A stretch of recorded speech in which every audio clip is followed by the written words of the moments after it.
Students, आज का lecture हमारा बहुत ही इंपॉर्टेंट लेक्चर होना है जो कि क्लास 11th का आपका आगे तक का डिसाइड कर देगा कि आपको क्लास 11th कितनी पसंद आने वाली है। असल में ये वो हमारे पास टॉपिक है जो हम लोगों ने चैप्टर 8 में डिस्कस किया था। अगर याद आ रहा हो तो चैप्टर 8 में हम लोगों ने सेल थ्योरी नाम का हम लोगों ने छोटा सा टॉपिक स्टडी किया था, जहां पर हम लोग ने ये देखा था कि यहाँ पास दो साइंटिस्ट थे जिन्होंने यहाँ पास ये तो पता लगा लिया था कि एक सेल एक स्ट्रक्चरल और basic functional unit of life तो है, बट बाद में उनकी सेल थ्योरी को सपोर्ट करने जब उनके ऊपर क्वेश्चन होने लगे कि सेल्स आते कहाँ से हैं, तो रुडोल्फ वर्चो ने उनकी सेल थ्योरी को फर्दर सपोर्ट किया था और ये कहा था कि all cells arise from pre existing cells, that is ऑमनिस सेलुला ई सेलुला। ये कि बहुत ही अच्छा और बहुत ही फेमस कोट है हम लोग का चैप्टर 8 से। आपको इस तरह के क्वेश्चंस भी देखने को मिल जाते हैं नीट के एग्जाम में। तो वो जो चीज है जो रुडोल्फ वर्चो ने ये कह तो दिया कि all cells are arising from the pre existing cells, तो ये कैसे होता है? तो वो इवेंट है हमारे पास सेल साइकिल। असल में क्या है, जैसे कि आप लोग भी क्लास 11th में अब एनरोल हुए हैं, आप सब लोगों ने बायोलॉजी ली है एंड आप लोग डॉक्टर बनना चाहते हैं आगे, और आपको मालूम है कि डॉक्टर बनने के लिए एक बहुत ही महत्वपूर्ण एग्जाम आपका होने वाला है क्लास 12th के बाद, that is national eligibility cum entrance test, that is your NEET examination which will get you enrolled in your dream college. तो अब आपको मालूम है कि क्लास 11th में एनरोल हुए हैं और 12th के भी एंड में जाके आपका जो है एग्जाम होना है, बट प्रिपरेशन आपको आज से स्टार्ट करनी पड़ेगी from the very first day itself. तो ये प्रिपरेशन जो इतना बड़ा फेज है, तो उसी तरह से एक सेल की भी एक्टिविटी होती है। जब एक सेल डिवाइड करता है तो वो अपने अंदर क्या क्या चेंजेस लाता है, किस तरह से वो प्रिपेयर करता है, तो वो चीज हम लोग को यहां पर देखनी है। तो आइए हम लोग स्टडी करते हैं कि सेल साइकिल किस वे में बिहेव करती है, कैसे वो परफॉर्म करता है हमारे पास एक सेल साइकिल स्टडी करते हैं। स्टार्ट करते हैं हम लोग सबसे पहला कि सेल साइकिल क्या है, कि सेल साइकिल असल में हुई क्यों रही है सेल साइकिल। तो सबसे पहली चीज देखिए, सेल साइकिल के एंड में हम लोग जो इवेंट ऑब्जर्व करते हैं दैट इज सेल डिवीजन। तो हम लोग सबसे पहले ये स्टडी करते हैं कि why do we need division at all, हम लोग के बॉडी के अंदर सेल्स को डिवीजन चाहिए ही क्यों। ठीक है, फिर हम लोग ये डिस्कस करेंगे कि एक सेल डिवाइड कर क्यों रहा है। देखिए सबसे पहली चीज हम लोग क्लास 10th की ही बेसिक नॉलेज को हम लोग आगे प्रोपागेट करेंगे। देखिए सबसे पहली चीज हमारी सब ऑर्गेनिजम्स की ग्रोथ के लिए, जो कि आप लोग चैप्टर 1 में भी पढ़ते हैं कि जो लिविंग ऑर्गेनिजम्स होते हैं उनकी ग्रोथ इंटरनल होती है, इंट्रिंसिक ग्रोथ होती है।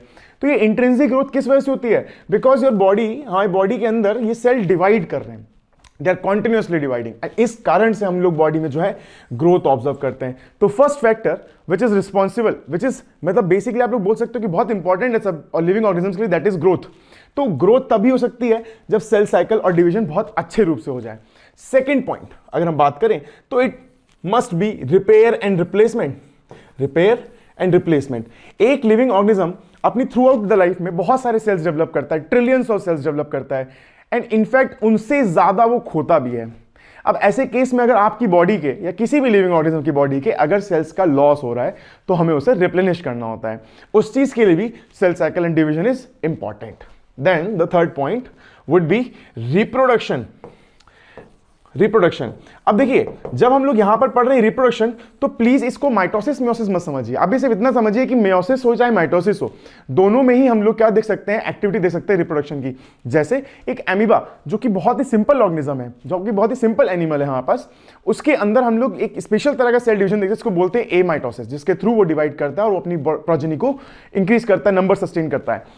और ह्यूमंस का तो आप लोग जानते ही हैं कि ह्यूमंस अपने क्रोमोसोम नंबर को रिड्यूस करने के लिए एक स्पेशल तरह का सेल डिवीजन करते हैं जिसको कहा जाता है मियोसिस। तो वो भी हम लोग यहां पर ही डिस्कस करेंगे। तो अगर आपसे छोटे मोटे क्वेश्चन सवाल पूछे जाएं कि सेल साइकिल एंड डिवीजन क्यों जरूरी होता है, तो first thing will be growth, then repair and replacement, then reproduction, and आगे हम लोग जो एसोसिएटेड पॉइंट्स हैं वो हम लोग आज डिस्कस करेंगे। नेक्स्ट चीज ये है हमारे पास कि सेल डिवीजन का बेसिस है क्या। एक सेल कब प्रिपेयर हो जाता है, वो ये सोचने लगता है कि यार अब टाइम आ चुका है, अब मेरे को डिवाइड कर लेना चाहिए। तो देखिए सबसे पहली चीज यहां पर क्या होता है कि सेल के अंदर आप लोग जानते हैं ये एक सेल है, सेल के अंदर हमारे पास एक इंटेंसिव कंपार्टमेंटलाइजेशन होती है, मतलब अच्छे से कंपार्टमेंट्स बटे होते हैं। जैसे आप लोग जानते हैं कि बीचों बीच न्यूक्लियस होता है as in the case of an animal cell, and plant cells में आप लोग को थोड़ा बहुत मालूम होगा कि because of presence of that vacuole, large vacuole which is storing the sap, थोड़ा सा जो न्यूक्लियस होता है वो पेरिफेरल साइड पे होता है। इस केस के लिए भी हम लोग जैसे हमने सामने एनिमल सेल बनाया, तो न्यूक्लियस के अंदर जो फ्लूइड मिलता है वी कॉल इट न्यूक्लियोप्लाज्म। क्या बोलते हैं इसको हम लोग? न्यूक्लियोप्लाज्म। ठीक है, न्यूक्लियो जो शब्द है हमारे पास, हम लोग इसको जब अभी थोड़ी देर में स्टडी करेंगे तो इसको हम लोग कैरियो बोलना शुरू कर देंगे। Cairo is the Greek and Latin term for that. Cairo means nucleus. ठीक है, नेक्स्ट हम लोग बात करेंगे तो जो बाहर का हमारे पास सेपरेट इन्वायरमेंट है हमारे पास न्यूक्लियोप्लाज्म के बाहर का, दैट इज कॉल्ड साइटोप्लाज्म। इसको बोलते हैं साइटोप्लाज्म। साइटन इसका मतलब होता है सेल, तो प्लाज्म का मतलब होता है द्रव्य, मींस फ्लूइड। तो ये दो फ्लूइड हमारे पास हैं, एक है न्यूक्लियोप्लाज्म और एक है साइटोप्लाज्म। अब आपको मालूम है कि nucleus is the brain of the cell, it is the brain of the cell. अभी ब्रेन आप लोग एक चीज समझते हैं, जैसे आप लोग देखते हैं कि जैसे हमारा ब्रेन है, हमारा ब्रेन बहुत ही एफिशिएंट है, हमारी बॉडी को बहुत अच्छे से कंट्रोल और कोऑर्डिनेट कर लेता है।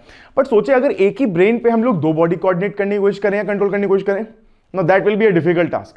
तो सेम वे में हमारे पास जब यहां पर सेल ग्रोथ कर रहा होता है तो उसके अंदर नंबर ऑफ ऑर्गेनेलीज भी इंक्रीज करती हैं, उसके अंदर जो है साइटोप्लाज्मिक कंटेंट भी इंक्रीज होता है। ऐसे केस में एक अकेले बेचारे न्यूक्लियस के लिए ये सारी चीजें कंट्रोल करना थोड़ा मुश्किल हो जाता है, इसलिए क्या करा जाता है आपस सेल डिवाइड किया जाता है। तो सबसे पहली चीज हम लोग जो देखेंगे that is why cell division is done. तो हम लोग सबसे पहली चीज लिखेंगे कि it is because of the disbalance. किसका डिसबैलेंस हुआ है? बिटवीन किस में हुआ है हमारे पास? पहले तो है वॉल्यूम ऑफ द न्यूक्लियस, कि न्यूक्लियस की वॉल्यूम, तो इस न्यूक्लियस की वॉल्यूम को हम लोग लिखेंगे वॉल्यूम ऑफ न्यूक्लियस छोटा n, और हम लोग देखेंगे between the volume of the cytoplasm, तो Vc। तो इन Vn बाई Vc के जो बीच में जो डिफरेंस आ जाता है हमारे पास, जो प्रॉब्लम कॉज करता है, this is why cell division has to take place. ये बहुत इंपॉर्टेंट हो जाता है, तो आप लोग ये चीज अपनी कॉपी में मेंशन कर लें। ठीक है, तो nucleocytoplasmic index when get disturbed the cell cycle has got a trigger, cell cycle start हो जाती है। ओके, चलिए जी नेक्स्ट हम बात करेंगे। नेक्स्ट अब हम लोग का टॉपिक उठता है कि कितने तरह से एक सेल डिवाइड कर सकता है। अब हम लोग देखिए सेल तो बहुत तरह से डिवाइड कर सकता है, आपको मालूम है आपस, और हम लोग को क्योंकि देखिए हम लोग नीट के लिए पढ़ रहे हैं तो थोड़ा हम लोग को थोड़ा बहुत एक्स्ट्रा पढ़ना पड़ता है। बट आप कृपा करके सब लोग एनसीईआरटी को गीता की तरह रीड करें, बहुत रिलीजियसली रीड करें, क्योंकि एनसीईआरटी को अगर आपको मैं एक ट्रिक बताऊं कि आप लोग 360 में 360 स्कोर कर सकते हैं just by reading NCERT and that too thoroughly, तो आप लोगों को कवर टू कवर एक एनसीईआरटी 50 बार पढ़ी हुई होनी चाहिए।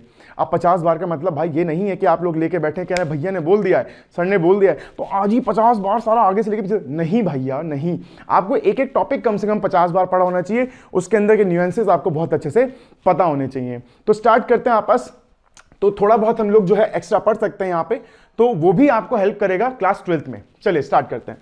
तो types of cell division, types, कितने टाइप्स का सेल डिवीजन हम लोग यूजुअली ऑब्जर्व करते हैं। तो सबसे पहला सबसे सिंपलेस्ट टाइप से स्टार्ट करें। सबसे सिंपलेस्ट हमारे पास होता है ए माइटोसिस। ए माइटोसिस। देन जो दूसरा हम लोग को देखने को मिलता है it is just simple mitosis, इसको बोलते हैं हम लोग सिंपल या नॉर्मल माइटोसिस, जो हम लोग देखने को मिलता है, जिसको हम लोग बोलते हैं इक्वेशनल डिवीजन। ठीक है, माइटोसिस। माइटोसिस आपकी बॉडी में अगर हम बात करते हैं तो सारे ही सोमेटिक सेल्स में, सारे ही बॉडी सेल्स में होता है। वेयर एज जो लास्ट टाइप का डिवीजन है which is very unique and it is called meiosis. Meiosis, तो मियोसिस जो है इसमें मियोन का मतलब होता है half and sis means state, तो it is a state where the number of chromosome will get reduced. तो ये आप लोग ने पढ़ा है क्लास 10th में, हमारे पास बहुत इंपॉर्टेंट टॉपिक था, तुमको याद आ रहा होगा, हम लोग पढ़ते थे लाइफ प्रोसेस के बाद एक चैप्टर था हमारे पास जहां पे हम लोग जेनेटिक्स डिस्कस करते थे। तो वहां बहुत इंपॉर्टेंट था, वहां पे कहा जाता था हमारे पास कि क्रोमोसोम नंबर रिड्यूस होना चाहिए, और कैसे होता है? Because of meiosis. तो starting with a mitosis itself, आइए ए माइटोसिस देखते हैं। देखिए ए माइटोसिस जो है हमारे पास, यहां पर हम लोग को किसी स्पेशल तरह के अपरेटस की नीड नहीं होती है, तो ये एक कैटेगरी में आता है जिसको बोलते हैं हम लोग direct division category. It is coming under the category of direct division. Whereas mitosis and meiosis, यहां पर हमारे पास फेजेस होते हैं, यहाँ पे हम लोग को जो है मार्क्ड फेजेस देखने को मिलते हैं, तो they will come under the phase of indirect division. तो सबसे पहली चीज आप लोग को लिख लेनी है कि डायरेक्ट डिवीजन और इनडायरेक्ट डिवीजन में कौन कौन आता है। तो mitosis and meiosis will come under the indirect division, whereas in the case of direct division amitosis will be happening. Okay, start करें आगे। तो आइए जी नेक्स्ट पेज लगाते हैं हम लोग, और मैं ए माइटोसिस डिस्कस करना शुरू करते हैं। अब मैं अपनी राइटिंग में सुधार लूंगा, अभी तक मैं बहुत फटाफट ज़्यादा बोल रहा हूँ, तेज बोल रहा हूँ, तो थोड़ी स्पीड तेज हो जा रही है लिखने में। आराम से बोलेंगे, आराम से लिखेंगे। स्टार्ट करते हैं ए माइटोसिस। आ जाओ ए माइटोसिस। देखिए एक चीज समझते हैं, बायोलॉजी में ना बहुत सिंपल नियम है। बायोलॉजी को आसान करने के लिए तुमको ना सिर्फ इंग्लिश आनी चाहिए। इंग्लिश क्यों? असल में इंग्लिश एक लैंग्वेज नहीं है, जैसे हमारी हिंदी भाषा बहुत प्यारी लैंग्वेज है हमारे पास हिंदी, इंग्लिश एक लैंग्वेज नहीं है। इंग्लिश इधर से उठा लिया कुछ इधर से उठा लो, लाओ भाई धर लो, इसे भी धर लेता हूँ, अरे ये भी अच्छा लग रहा है इसे भी धर लेता हूँ, उस तरह से है कुछ इंग्लिश। तो देखिए ग्रीक एंड लैटिन का बहुत मिक्सचर है बायोलॉजी में। ए माइटोसिस, आइए ए मतलब देखिए बायोलॉजी में कभी भी किसी चीज के आगे ए या एन लग जाए दैट मीन्स ये चीज अब एब्सेंट हो जाती है, ठीक है। अब देखिए माइटोसिस जब मैंने कहा तो मैंने कहा it is an equational division, बराबर होगा यहां पे जो भी विभाजन होगा, जो भी डिवीजन होगा it will B equal, equational. जैसे अगर पेरेंट के पास क्रोमोसोम नंबर है 8 तो 2 डॉटर सेल्स बनेंगे and both will be having the same chromosome number that is 8, ठीक है।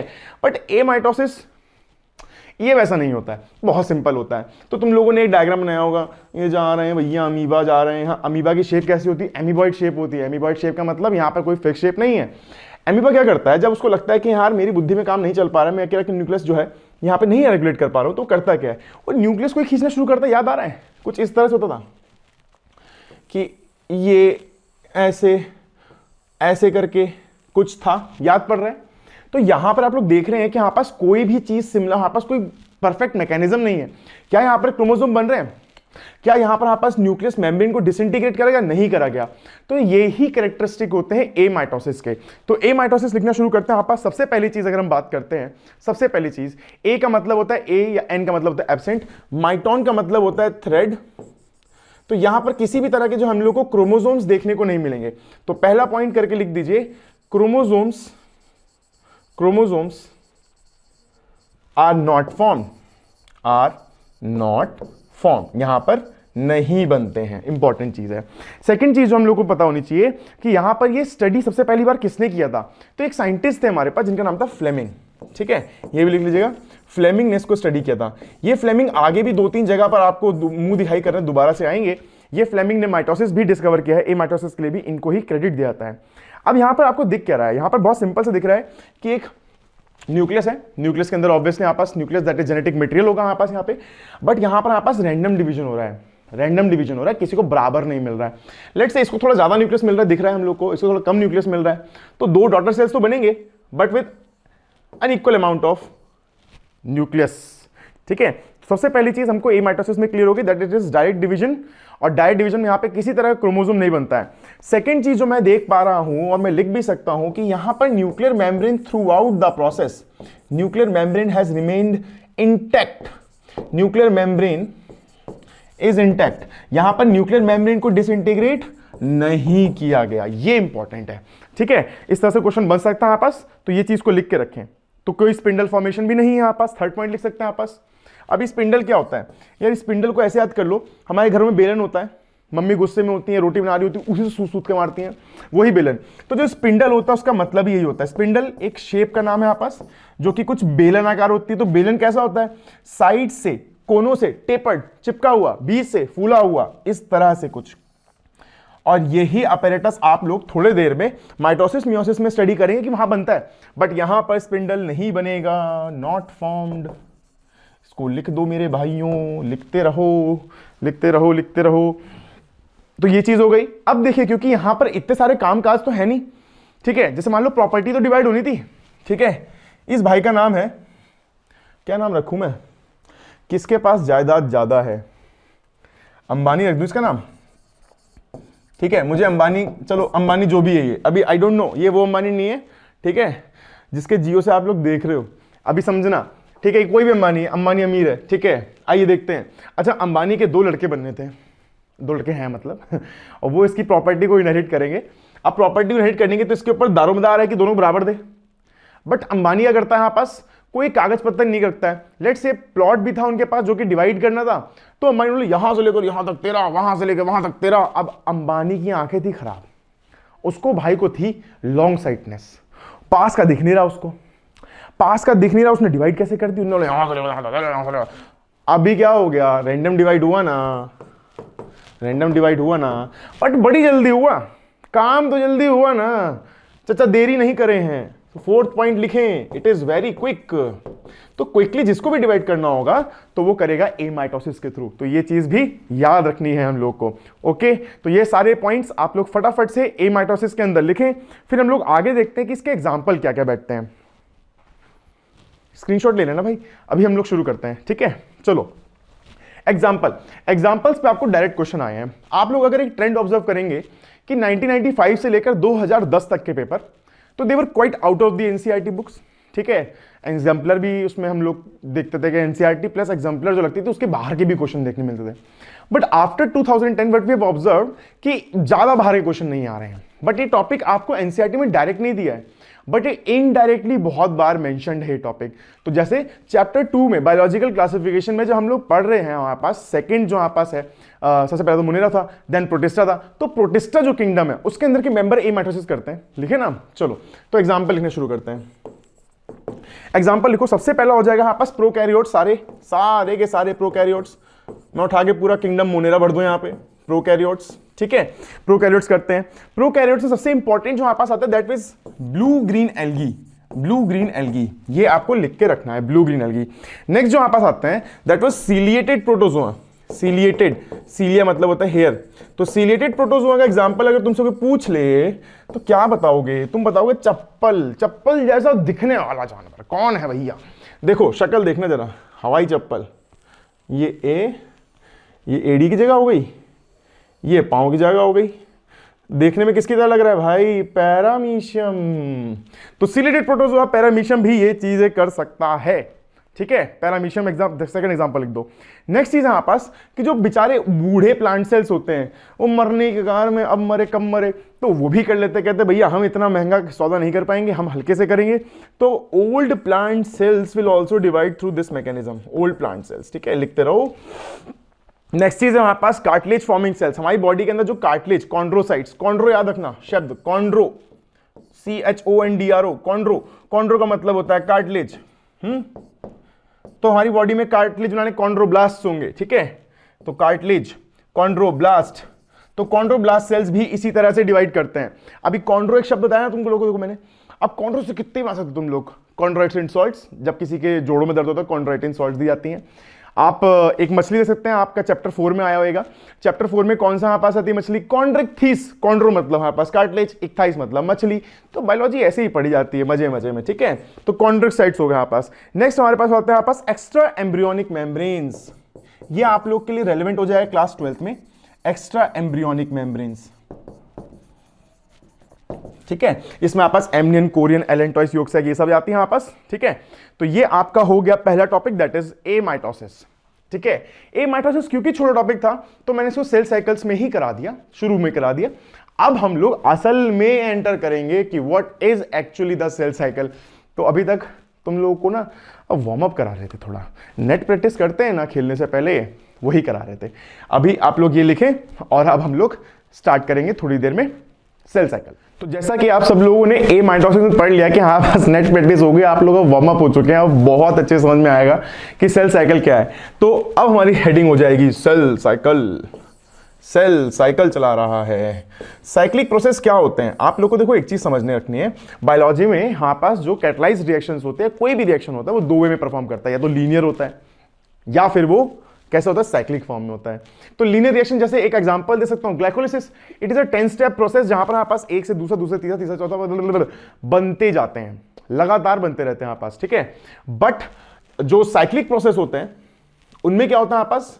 साइक्लिक प्रोसेस में आपस चीजें घूम घूम के पॉइंट ए पर ही आती हैं, ये चीज याद रखनी है।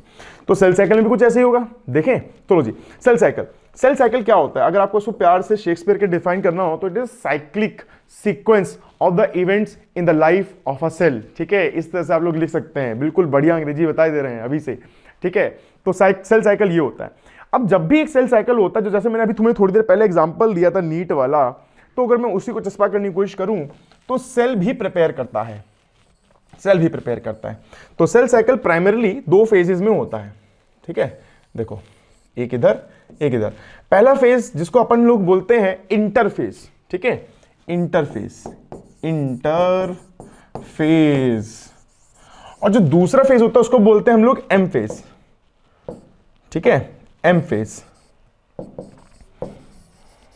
देखो एम फेज तो डिवीजन का हो गया, और इंटरफेज हो गया प्रिपरेशन का फेज। तो it is preparatory phase, prep का फेज है, और M phase is the phase where division will take place. अब बहुत ध्यान समझना, एक बहुत अच्छा कोट है, मुझे याद नहीं किसने बोला, ठीक है, कोई अमेरिका के प्रेसिडेंट थे, शायद रूजवेल्ट होंगे।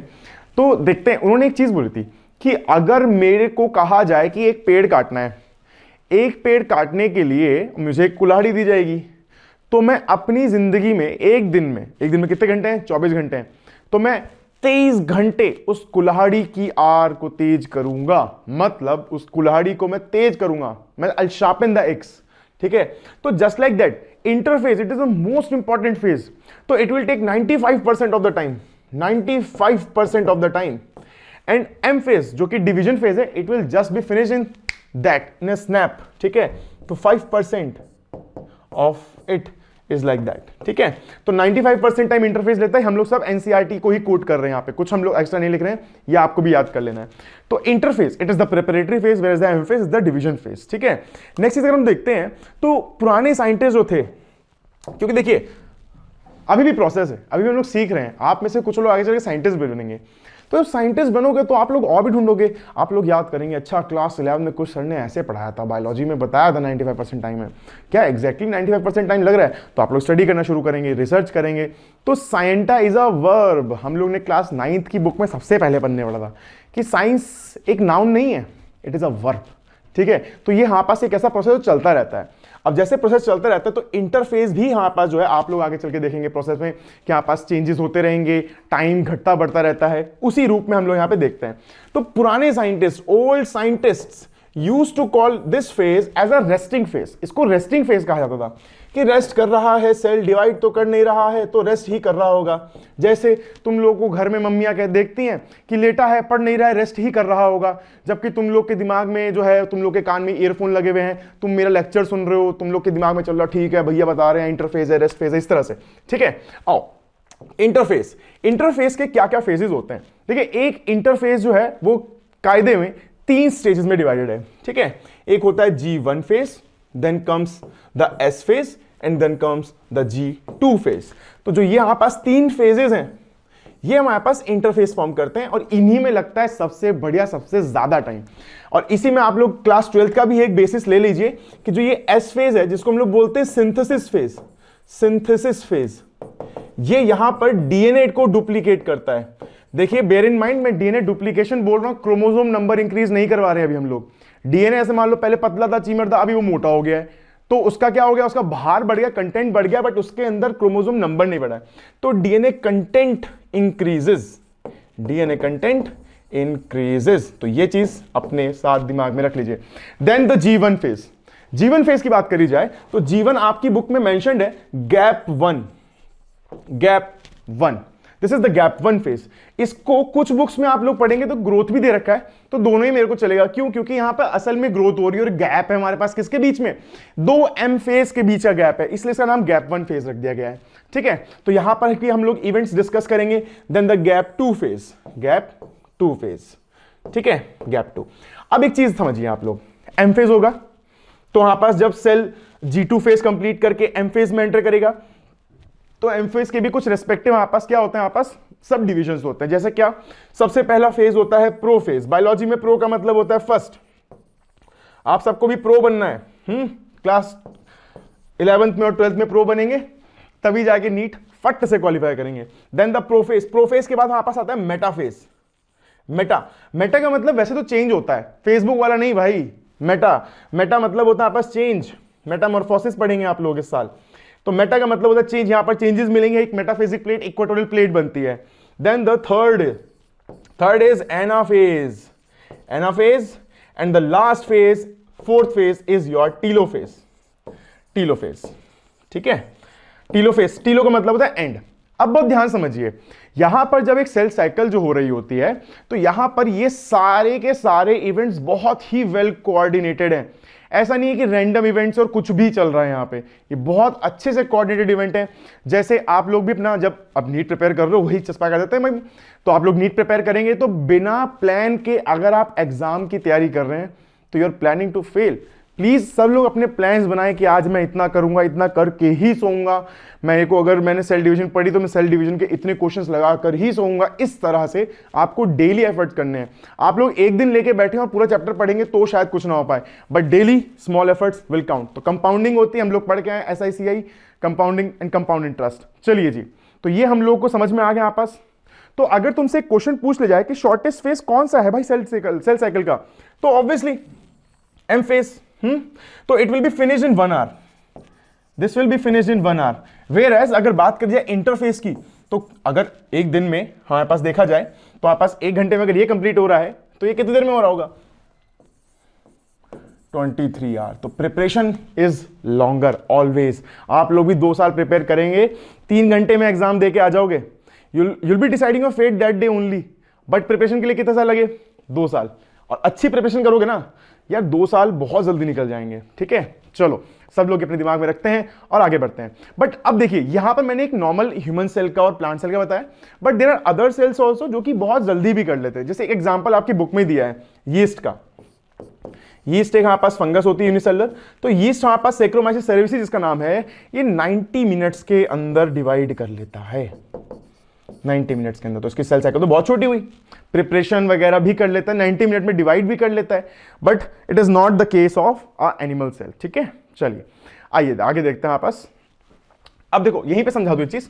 तो एम फेज में जो आप लोगों ने ये फेजेस स्टडी करे, prophase, metaphase, anaphase and the telophase, तो ये तो इसको एक साथ हम लोग बोलेंगे कैरियोकाइनेसिस। क्या बोलेंगे इसको? कैरियोकाइनेसिस। तो कैरियो का मतलब होता है आपस न्यूक्लियस, काइनेसिया मतलब होता है डिवीजन। तो karyokinesis the division of the nucleus. But जब एक बार न्यूक्लियस डिवाइड हो जाएगा और सेल डिवाइड ना हो तो सेल विल बिकम पॉलीप्लॉइड, तो सेल को भी डिवाइड होना पड़ेगा। तो followed by this the cell will also divide and that event will be then known as cytokinesis. ठीक है जी, cytokinesis, this is like that. तो ये हमारे पास पहली चीज हो गई। सब लोग इसको नोट डाउन करें और हम लोग आगे का स्टडी करना शुरू करते हैं। नोट डाउन कर लो इसको।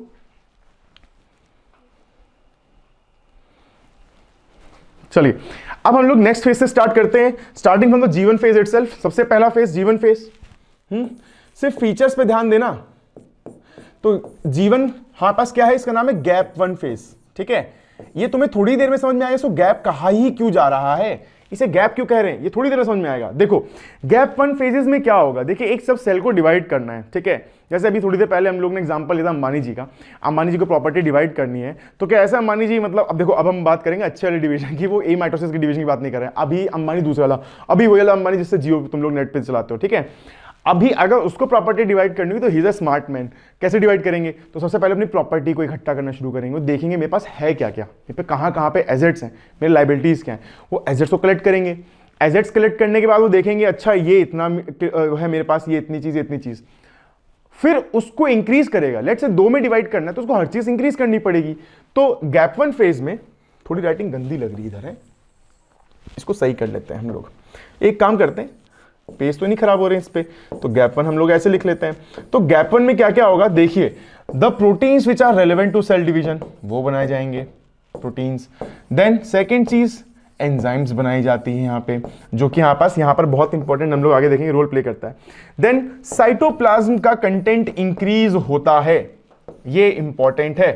Cytoplasmic content will increase, cytoplasmic content increases. ठीक है, ये इंपॉर्टेंट है, इसको मैंने 2 एरो करके ऊपर की तरफ दिखा दिया है। साइटोप्लाज्मिक कंटेंट इंक्रीज होता है। यहां पर और क्या चीज इंक्रीज होगी, यहां पर आरएनए इंक्रीज होगा, राइबोन्यूक्लिक एसिड, बचपन पढ़ के आए नाम। ठीक है, ribonucleic acid content also increases, because यही आरएनए तो प्रोटीन बना रहे हैं, तो आरएनए भी तो बढ़ेंगे तभी तो प्रोटीन्स बनेंगे। नेक्स्ट चीज हमारे पास क्या होता है, यहां पर एटीपी सिंथेसिस होता है, एडेनोसिन ट्राइफॉस्फेट मॉलिक्यूल्स का डेवलपमेंट होता है। और ये बहुत ही ज्यादा इंपॉर्टेंट हो जाएगा जब आप लोग आगे चल के माइटोसिस में देखेंगे कि किस तरह से क्रोमैटिड्स टूटते हैं और वो 2 अपोजिट पोल्स पे जाते हैं, तो कितनी एनर्जी लगती है वहां पर। तब तुमसे पूछूंगा कि मैं आपस की एटीपी बना कहां था, तो याद रखना एटीपी बनता है आपस जीवन फेज में, गैप 1 फेज में। तो आपस हो गया। अब बेयर इन माइंड सबसे बड़ा फेज गैप 1 फेज ही होता है, क्योंकि असल में आपस सारा काम तो यही हो रहा है। तुम देखो हर चीज तो यही डेवलप हो रही है, तो तुम लोग इसके बारे में लिख लो, it is the longest phase of cell cycle। Sub division तो इंटरफेस वैसे 95%, इंटरफेस सबसे बड़ा कौन सा हो जाएगा, गैप 1 फेज। तो it is the longest phase. ठीक है, इसको दिमाग में रखो, लॉन्गेस्ट फेज हो गया हमारे पास। Then next phase is synthesis phase, और मैं थोड़ी देर पहले डिस्कस करा कि सिंथेसिस फेज तो बहुत इंपॉर्टेंट है। सिंथेसिस फेज में मैं यहां पर पहले लिख लेता हूं एस फेज। एस फेज के अंदर जो मेन चीज होती है it is chromosomal duplication, DNA content increase होता है हमारे पास यहां पे। अब देखिए एक चीज समझना, जैसे मान लो मेरे पास ये एक सेल है, ये उस सेल का न्यूक्लियस है, और ये उसके अंदर 2 क्रोमोसोम बना दिए मैंने। ओहो, ठीक है, इस तरह से मैंने 2 क्रोमोसोम बना दिए। देखो जब एस फेज होगा तो ये क्रोमोसोम का नंबर नहीं इंक्रीज होगा, ये 2 से 4 नहीं हो जाएंगे, ठीक है। तो अब एक चीज और समझ लो कि तुमसे कोई पूछ ले कि अच्छा बढ़ेंगे नहीं, तो कैसे पता चला नहीं बढ़े? क्योंकि ये जो बीच में दिख रहा है तुमको, दिस इज सेंट्रोमियर। सेंट्रोमियर जितने नंबर में होता है उतने ही नंबर ऑफ क्रोमोसोम होता है। तो सेंट्रोमियर अभी भी 2 ही हैं, आप लोग देख रहे हैं। सेंट्रोमियर कितने हैं? 2। तो क्रोमोसोम नंबर कितना हो गया? 2। अब देखो होता क्या है, फिर होता यह है कि हमारे पास जो क्रोमेटिड्स हमारे पास होता है ना, कंटेंट इंक्रीज होता है डीएनए का। जैसे मान लो आपको 2 दिख रहे हैं, तो इसके पीछे इतना कंटेंट और है कि 2 और बन जाए, इसके पीछे भी इतना कंटेंट और है कि 2 बन जाए। समझ में आ रही है मेरी बात? इस तरह से तो कंटेंट इंक्रीज हुआ है, क्रोमोसोम का नंबर इंक्रीज नहीं हुआ है। तो इंपॉर्टेंट चीज है, लिख लो। तो DNA content increases, content of DNA, ओ डीएनए इंक्रीजेस, आईएनसी, ठीक है। अब देखिए जो डीएनए होता है हमारी बॉडी में, उस डीएनए को अगर हम देखें तो डीएनए बहुत ही ज्यादा कॉइल्ड फॉर्म में होता है। देखो डीएनए इस तरह से होता है, सबको मालूम है, डबल हेलिसेस, ठीक है। ये डबल हेलिसेस अपने आप को एक प्रोटीन पे रैप करती है, इस तरह से ये प्रोटीन पे रैप होती है। फिर खूब सारे छोटे छोटे प्रोटीन्स बनते हैं, इनको बोलते हैं बीड्स ऑन स्ट्रिंग्स। और ये बीड्स ऑन स्ट्रिंग्स आपस में सुपर कॉइलिंग करके सब्जेक्ट करके आपस क्रोमोसोम्स का निर्माण करते हैं with the help of non histone chromosomal proteins, ठीक है। ये सब आपको अभी नहीं पढ़ना है, इसलिए जल्दी जल्दी बोला है।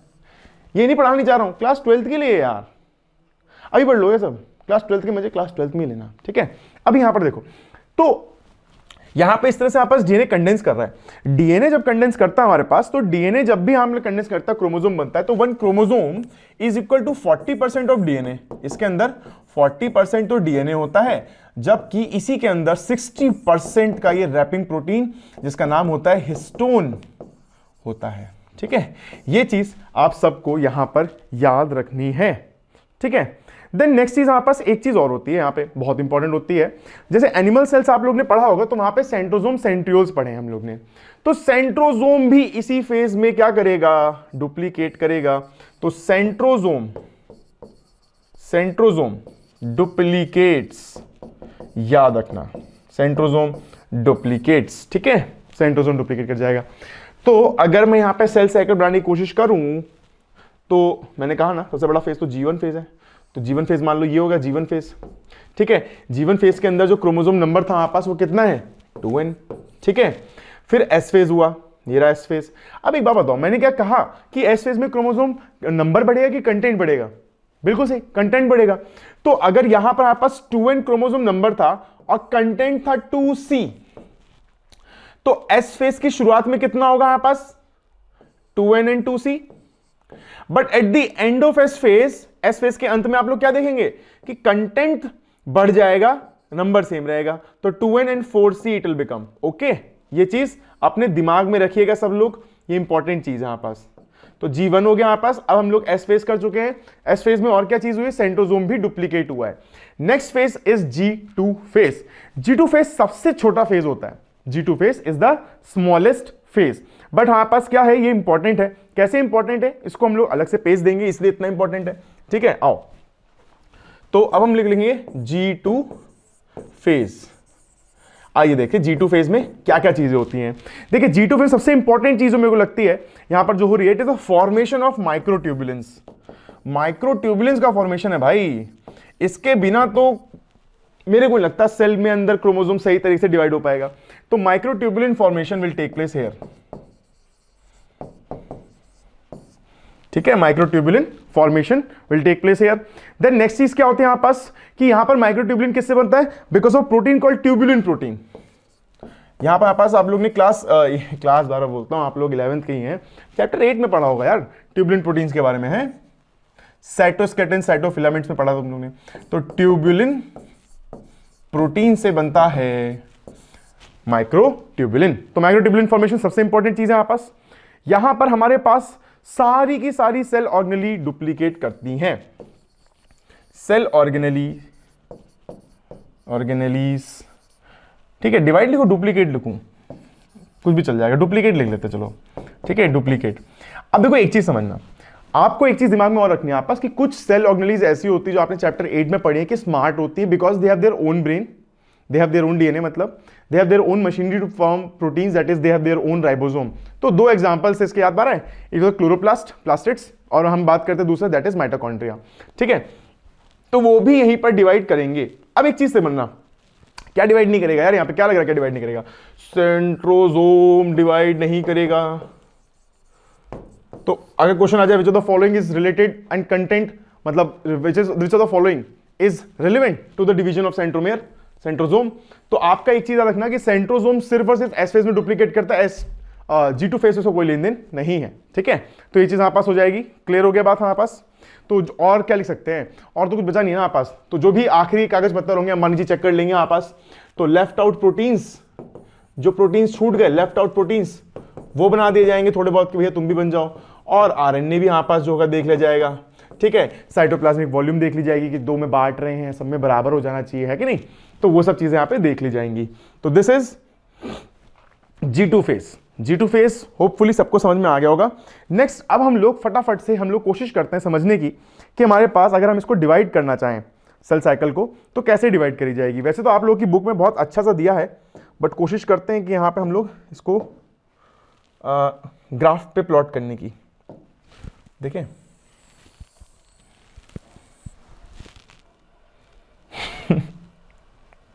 इससे तो नहीं होगा काम, इससे नहीं होगा काम, हमें हाथ से ही करना पड़ेगा, अपनी कला दिखानी पड़ेगी। चलो दिखाएं,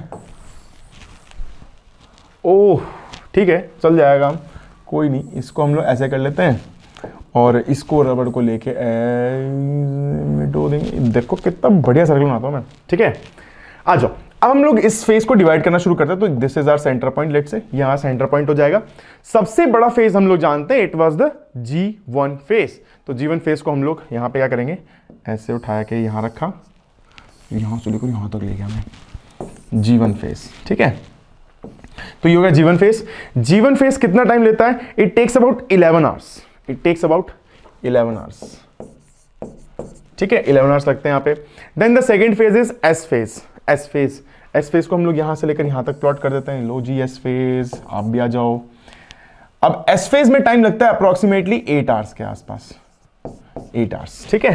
तो अप्रोक्सीमेटली 8 आवर्स, इसको भी डबल डैश कर देते हैं, अच्छा लगेगा, फिर सिमेट्रिक हो जाएगा। Then last is G2 phase. G2 phase is approximately 4 hours, 4 hours, ठीक है, 4 आवर्स।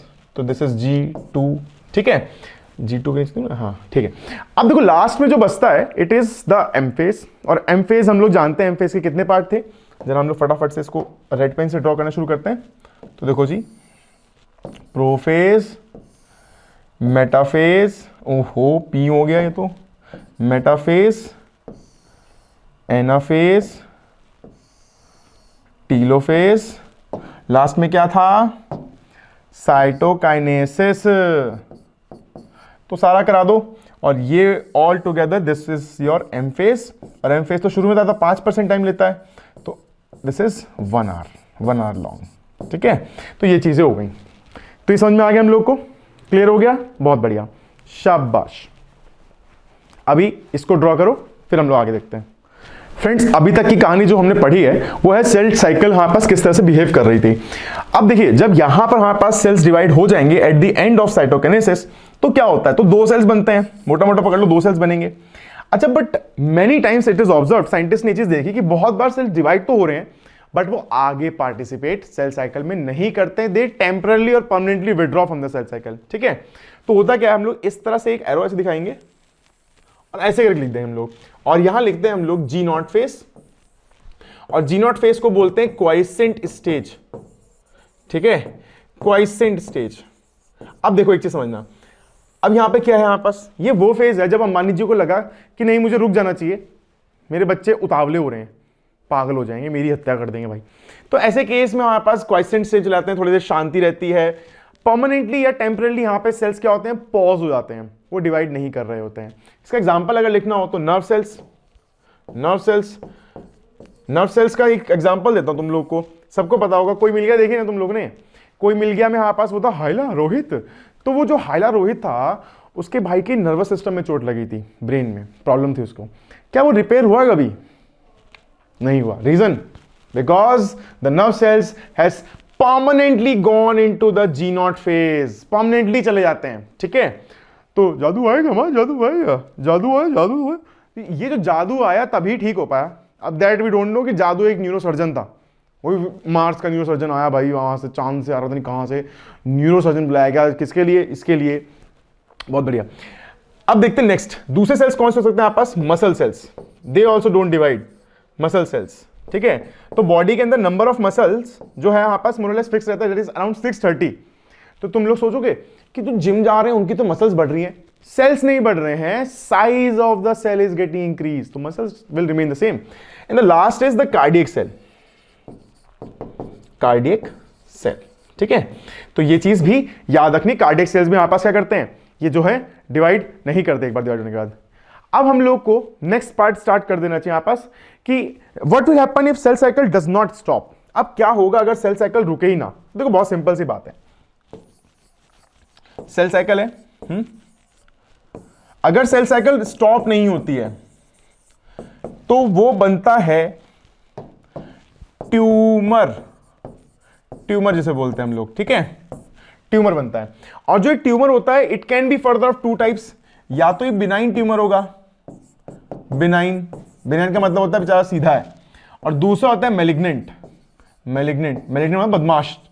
तो जो ट्यूमर सीधे होते हैं ना बेचारे, वो कभी भी जो है अपने स्थान से घूमते फिरते नहीं है, अच्छे बच्चों की तरह बैठे रहते हैं। ठीक है, सेल्स डिवाइड हो गए, बहुत सारे सेल्स बन गए हमारे पास हैं, तो सेल साइकिल जब हमारे पास सही से काम करने बंद कर देती है तो ढेर सारे सेल्स बनते हैं, और ये ढेर सारे सेल्स के समूह को हम लोग ट्यूमर कहते हैं।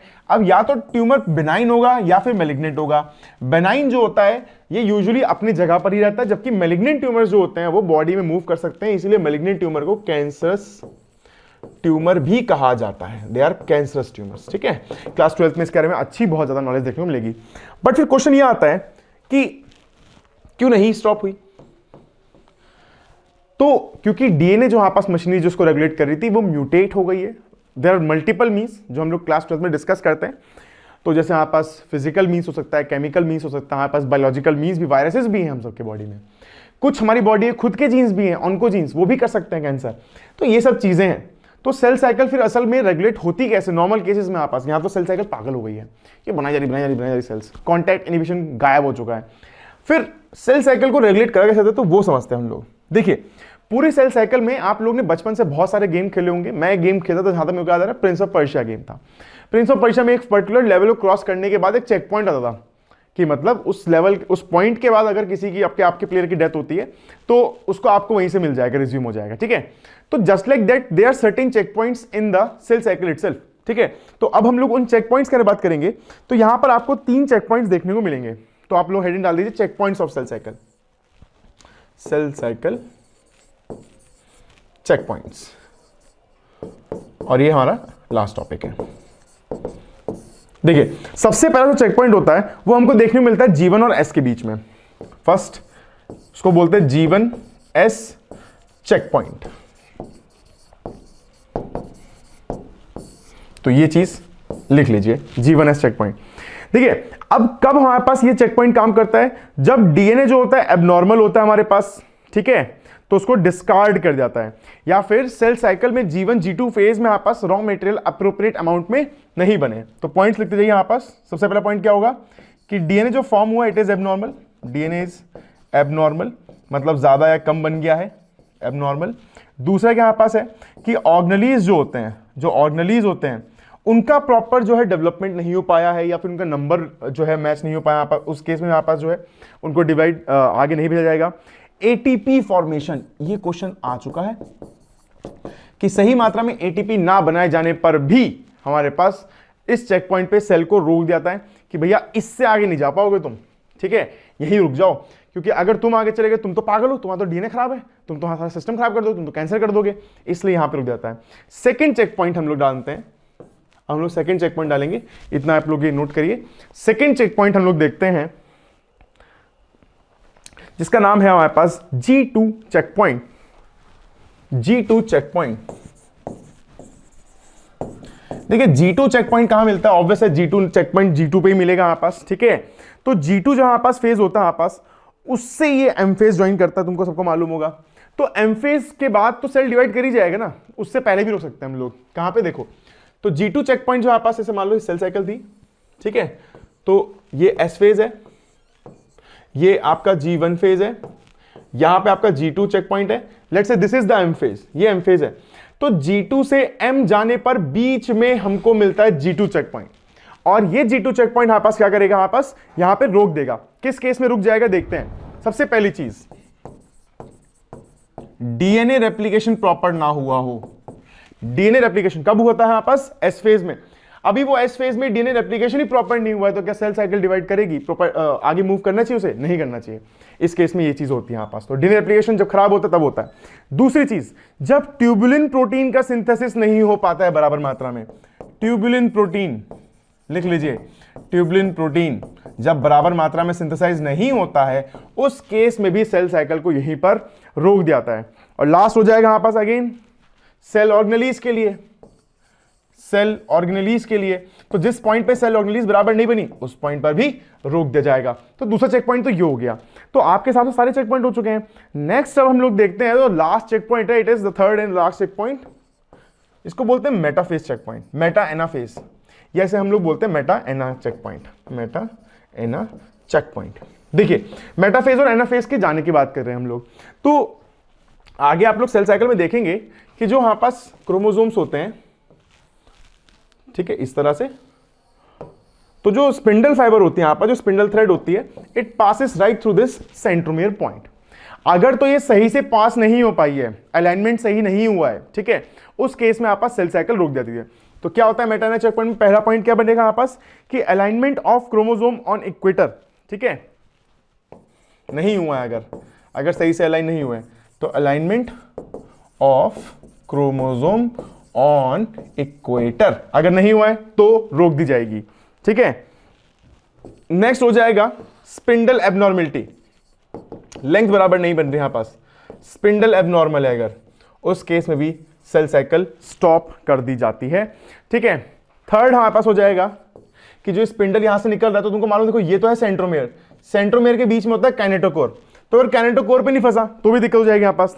तो spindle attachment, spindle attachment eight kinetochore, अगर ये प्रॉपर नहीं है उस केस में भी सेल साइकिल रोक दी जाती है। तो ये चीज आपको दिमाग में रखनी है। ये 3 पॉइंट्स हमारे पास हो गए, हम लोग ने चेक पॉइंट्स डिस्कस कर लिए हैं, ठीक है। अब लास्ट जो टॉपिक हमारा आज का है दैट इज माइटोटिक पॉइजन्स, ठीक है। आइए 2 सेकंड रुकना, देखो तो प्यारा लिखूंगा मैं, मेरी राइटिंग देख के मेरे कायल हो जाओगे तुम लोग। देखो MITOTIC माइटोटिक, POISON पॉइजन्स। देखा क्या राइटिंग है ब्रो, वाओ। तो माइटोटिक पॉइजन हमारी हो गई हेडिंग। स्टार्ट करते हैं पहले से। ठीक है, माइटोटिक पॉइजन्स वो होते हैं जो कि होते हुए माइटोसिस को रोक सकते हैं, ठीक है। तो कौन कौन से हैं देखते हैं। सबसे पहला आता है एक्टिनोमाइसिन डी, एक्टिनोमाइसिन डी, ठीक है। ये बैक्टीरिया की ग्रोथ को भी रोकने के लिए यहां पास इस्तेमाल किया जाता है। नेक्स्ट है हमारे पास एजाइड्स एंड साइनाइड्स। ये केमिस्ट्री में आप लोग वैभव सर से पढ़ेंगे एजाइड्स एंड साइनाइड्स क्या होते हैं, ठीक है। बट ये भी सेल साइकिल्स को इनहिबिट कर सकते हैं। थर्ड हमारे पास है चैलोन्स। देखिए जब एक सेल हमारी बॉडी में अगर देखा जाए तो हमारी बॉडी में सेल्स होते हैं ना, वो नेचुरली भी जानते हैं कि हमें कब बनना है कब रुकना है, तो चैलोन्स रोकते हैं हमारे पास। तो चैलोन्स आर नेचुरल सब्सटेंसेस, ये नेचुरल है, ये हमारी बॉडी में पाए जाते हैं, नेचुरल, ठीक है, नेचुरल हो गया हमारे पास। नेक्स्ट देखते हैं सबसे इंपॉर्टेंट जो आपके चैप्टर 5 में भी दिया हुआ है। तो चैप्टर 5 में तुम लोग का होमवर्क हो जाएगा इसे ढूंढना। इसका नाम है हमारे पास कॉल्चिसिन, COLCHICINES, कॉल्चिसिन, ठीक है। तो कॉल्चिसिन ऑटमनेल हमारे पास एक प्लांट आप लोग चैप्टर 5 में ढूंढे, कहां पे दिया, कौन सी फैमिली का मेंबर है। ये एल्कलॉइड होता है, by chemical nature it is an alkaloid. अभी क्या होता है कि ये एल्कलॉइड सेल साइकिल को क्या कर सकता है, रोक सकता है। कैसे रोकता है? ये डिसइंटीग्रेट कर देता है स्पिंडल फाइबर फॉर्मेशन को। कब? मेटाफेज में। तो लिख दीजिए इसमें डिसइंटीग्रेट्स spindle fibre in metaphase. Metaphase में ये स्पिंडल फाइबर को रोक देता है बनने से। तो ये हमारे पास है कॉल्चिसिन, और ये आज का आपका लास्ट टॉपिक हो गया। अब नेक्स्ट टर्म पे हम लोग अच्छे से पढ़ेंगे कि माइटोसिस क्या होता है, उससे क्वेश्चंस भी लगाएंगे, क्योंकि आता है कि 1024 सेल्स बनाने के लिए कितने माइटोसिस चाहिए, वो देखेंगे हम लोग। ठीक है, तो तब तक के लिए जय हिंद, जय भारत, थैंक यू।